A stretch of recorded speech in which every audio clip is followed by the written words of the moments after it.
Hi everyone, my name is भूमिका चौहान। स्वागत है आप सभी का इंग्लिश क्लास में। आज की क्लास के अंदर मैं आपको बताऊंगी the ball poem, line by line explanation हम इसका करेंगे और साथ ही साथ मैं आपको इसका सेंट्रल आइडिया भी बताऊंगी। लेकिन उससे पहले मैं आप सभी को बता दूं mega Vedantu scholarship admission test के बारे में। वीडियो को डिस्क्रिप्शन में हमने लिंक डाला हुआ है, रजिस्टर आप जाके कर सकते हो और 4th, 5th, 11th और 12th को आपका ये एग्जाम होगा, जहां पर आप वेदांतु के कोर्सेज पर 100% तक का स्कॉलरशिप पा सकते हैं और साथ ही साथ अमेजिंग रिवॉर्ड्स और कैश प्राइजेस भी। तो फटाफट से जाइए, नेशनल चैंपियन बन के दिखाइए। आइए स्टार्ट करते हैं। दी बॉल पोएम जो लिखा है जॉन बेरेमन ने, और क्या कहते हैं ये कि what is the boy now who has lost his ball, what is he to do? I saw it go merrily bouncing down the street and then merrily over there it is in the water। तो पहले मैं आपको बता दूं कि ये जो poem है ये सिंपल सी एक चीज के बारे में है कि ये दुनिया में अगर आप आए हो ना तो तुम्हें मतलब मटीरियलिस्टिक चीजें तुम्हारे सामने आएंगी और ऐसा नहीं है कि तुम्हारे पास से वो कभी जाएंगी नहीं। मतलब हमेशा ऐसा होगा कि लाइफ में तुम बहुत सारी चीजें खो दोगे, वो चाहे रिलेशनशिप्स हो चाहे मटीरियलिस्टिक चीजें हो।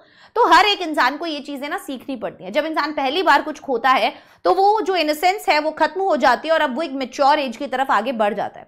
यहाँ पर एक बच्चा है, उसके पास एक बॉल है जिससे वो थोड़ी देर पहले तक खेल रहा था और हमारे जो पोएट हैं वो दूर खड़े होकर उसको देख रहे थे।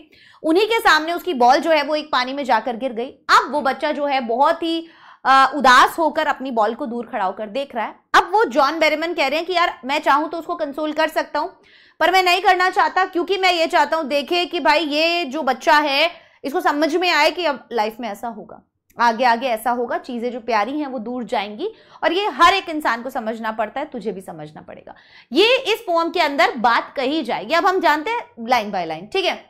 What is the boy now who has lost his ball. अब वो लड़का क्या है जिसने अपनी गेम जो है, अपनी बॉल जो है वो खो दी है। what is he to do। देखो what जो बार बार यूज हो रहा है ना, वो बार बार ये हो रहा है कि यार पहले ये बच्चा ना बहुत इनोसेंट था, इसको पता नहीं था कि ये लॉस क्या चीज होती है, बट अब ये लड़का क्या बन गया, अब इसको पता चल गया कि लॉस क्या होता है, वो झेल लिया इसने, है ना। So what is he to do. अब ये क्या करेगा। I saw it go merrily bouncing. मैंने देखा वो जाते हुए कि वो ऐसे ऐसे ऐसे ऐसे खेल रहा था और वो उछलते down the street and then merrily over there it is in water. और वो ऐसे खेलते बाई चांस मतलब उछलते जो बॉल है वो पानी में जाकर गिर जाती है। तो हेल्पलेसनेस जो है उसके ऊपर ज्यादा जोर दिया जा रहा है और कंफ्यूजन के ऊपर जोर दिया जा रहा है जब बार बार व्हाट बोला जा रहा है। तो so these lines depict a boy losing his ball and the ball bounces happily away from him and eventually ends up in the water और eventually पानी में गिर जाती है। So the repetition of what is he to do, ये जो repetition है कि अब वो क्या करेगा, ये कंफ्यूजन दिखा रहा है और उसका हेल्पलेसनेस दिखा रहा है। नो यूज टू से oh there are other balls. अब उसको ये कहने का कोई फायदा नहीं है कि अरे और भी बहुत सारी बॉल है, हम तेरे को दूसरी दिला देंगे। जो चीज हमारी प्यारी होती है वो प्यारी ही होती है, हमें वही चाहिए होती है, ठीक है। कोई दूसरी चीज उसकी जगह नहीं ले पाती है क्योंकि उसके साथ हमारी बहुत सारी मेमोरीज जुड़ी होती हैं। An ultimate shaking grief fix the boy. और एक बहुत ही हम बोल सकते हैं इस तरीके का दर्द जो है वो बच्चा फील कर रहा था कि वो मूव भी नहीं कर पा रहा था, ठीक है। उसका दिल ठहर सा गया था। एज ही स्टैंड्स रिजिड, बिल्कुल सख्त वहां पे खड़ा है, रिजिड खड़ा है, कोई मूवमेंट नहीं है। ट्रेम्बलिंग स्टेयरिंग डाउन, कांप रहा है, उस बॉल को देख रहा है।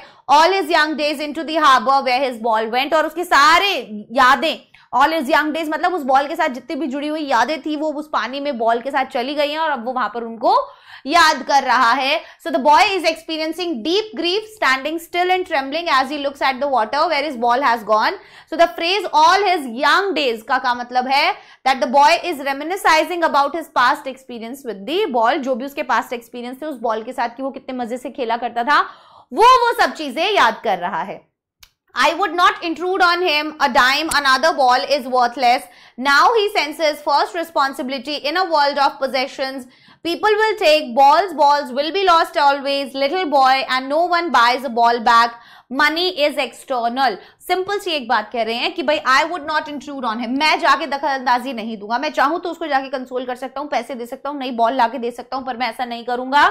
A dime another ball is worthless. पैसे देना, एक और नई बॉल लाके देना worthless है, कोई फायदा नहीं है। Now he senses his first responsibility, क्योंकि अभी ये अपनी पहली रिस्पॉन्सिबिलिटी, लाइफ में पहली बार कुछ खोया है तो समझ में आएगा, है ना, वो कर रहा है। ये पोजेशन भरी दुनिया है, आपके पास बहुत सारी चीजें होंगी और आगे वो आपके पास से जाएंगी भी, तो उस दुख को कैसे झेलना है वो ये सीख रहा है और इसीलिए मैं नहीं जाऊंगा।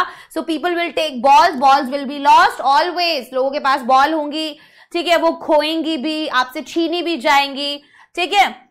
Little boy and no one buys a ball back, money is external. तो ये जो पैसे वैसे वाली बात है ना, अभी तो मैं इसको खरीद के देखूंगा, आगे पता नहीं कोई खरीद के दे ना दे, है ना। मनी जो है वो एक्सटर्नल है, आज है कल ना भी हो, तो ये दुख को झेलना आना चाहिए, ठीक है, डिपेंडेंसी नहीं होनी चाहिए। सो the boy is experiencing basically starting से कि the speaker reflects that simply offering money, speaker सीधा रिफ्लेक्ट करते हैं कि उसको पैसे ऑफर करना फॉर अ न्यू बॉल और replacing the ball with another ball is pointless, है ना। एक बॉल को दूसरे बॉल के साथ रिप्लेस करना पॉइंटलेस है, कोई फायदा नहीं है। Let the boy learn himself the meaning of such situations, लड़के को खुद ही ऐसी सिचुएशंस का मीनिंग समझने देते हैं ऑफ लूजिंग समथिंग इंपॉर्टेंट, कि जब आप कुछ भी इंपॉर्टेंट खोते हो ना, उसका क्या इंपॉर्टेंस है।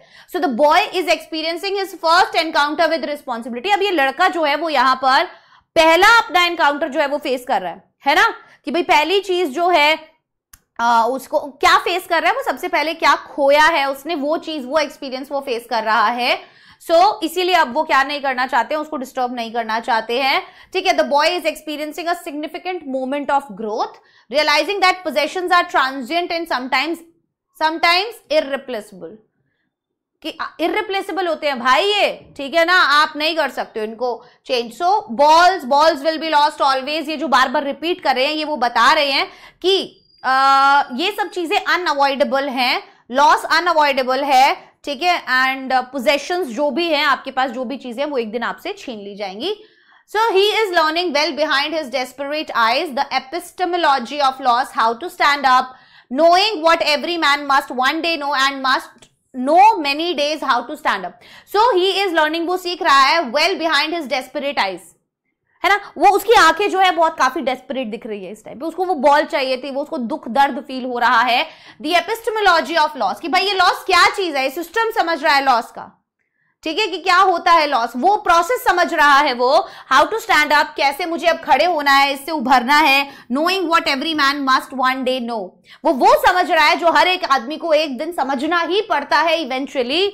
सो and must most know many days how to stand up, है ना। और ज्यादातर लोगों को पता भी है कि कैसे हमें खड़ा होना है उस चीज से, उभरना कैसे है हमें उस चीज से, वो भी काफी लोगों को पता है। So desperate eyes conveys the boys inner turmoil, कि अंदर जो उसके कश्मकश चल रही है वो बताती है, and the struggle to come to terms with his loss, है ना। और वो स्ट्रगल की अब वो उसको एक्सेप्ट कर ले, वो वाला स्ट्रगल बता रही है। So amid desperation the boy is experiencing a new learning of responsibility, इन सब डेस्परेशन के बीच में वो एक नया सेंस ऑफ रिस्पॉन्सिबिलिटी भी समझ रहा है, happening before and after loss, ठीक है ना।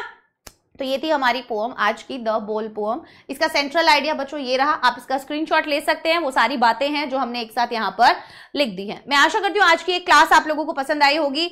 अगर आप चैनल पर नए हैं, चैनल को सब्सक्राइब जरूर कीजिएगा। मैं सभी चैप्टर्स के ऐसे ही शॉर्ट वीडियोस आप लोगों के लिए डालने वाली हूँ, ताकि एग्जाम टाइम पर आप इनसे क्विक रिविजन कर सके। Bye bye, take care, all the best.